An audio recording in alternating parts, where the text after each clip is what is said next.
জীবনের দৌড় কখনো শেষ হয় না। জীবন এক অদ্ভুত দৌড়। কেউ শুরু করে জুতাসহ, কেউ খালি পায়ে, কেউ জন্ম থেকেই 100 মিটার এগিয়ে থাকে, আবার কেউ হাঁটার আগেই হোঁচট খেয়ে পড়ে যায়। সময়ের সাথে আপনি বুঝতে পারবেন এই দৌড়ের নিয়মগুলো কখনোই সবার জন্য একরকম নয়।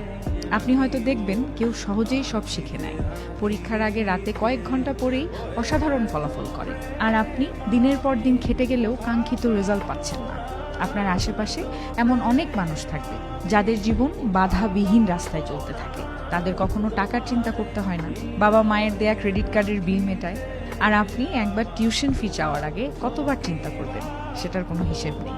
জীবনের এই দৌড়ে কেউ একদিনেই জিতে যায়, আর কেউ কেউ বছরের পর বছর দৌড়ে গেলেও বোর্ডে নাম লিখাতে পারে না। কেউ একটা স্টার্ট আপ শুরু করেই সাফল্যের চূড়ায় পৌঁছে যায়, আবার কেউ কেউ 10টা উদ্যোগ নিয়ে ব্যর্থ হয়ে লোনের বোঝা টানতে টানতে হারিয়ে যায়।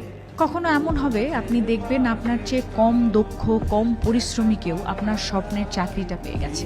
কারণ হয়তো সে সঠিক সময়ে সঠিক জায়গায় ছিল, হয়তো তার রেফারেন্স ছিল, হয়তো ভাগ্য তার পক্ষে ছিল। এসব ভেবে হয়তো আপনার নিজের উপর রাগ হবে, জীবনকে অন্যায় মনে হবে, কিন্তু বাস্তবতা হলো এই প্রতিযোগিতায় আপনি যদি শুধুই তুলনায় ব্যস্ত থাকেন তাহলে ক্লান্তি ছাড়া আর কিছুই পাবেন না। এখানে কেউ একটা গাড়ির মালিক হওয়ার স্বপ্ন দেখে, আরেকজন সেই গাড়িটা বদলে আরও দামি কিছু চায়।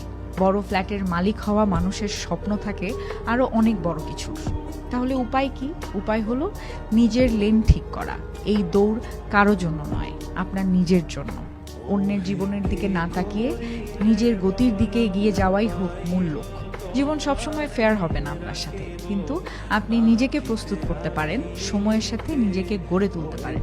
কারণ সত্যিকারের জয়ী হওয়ার জন্য গন্তব্যে পৌঁছানোর দরকার নেই, দরকার শুধু এক পা করে সামনে এগিয়ে যাওয়ার।